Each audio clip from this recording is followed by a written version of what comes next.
មួយកំប៉ុងក្នុងដប់ណាពើក៏អីញញឹមចេះសឹងថ្លៃដែរឃើញគេអ្នកស្រែឆ្ងាយម៉ែឆ្ងាយអើ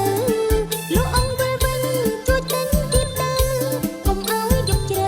ពីបាំងហើមីងកុំឲ្យយកជ្រើពីបាំងហើមីងអំបុកស្រូវអីហេតុអ្វីស្រួយម្លឹងទៅ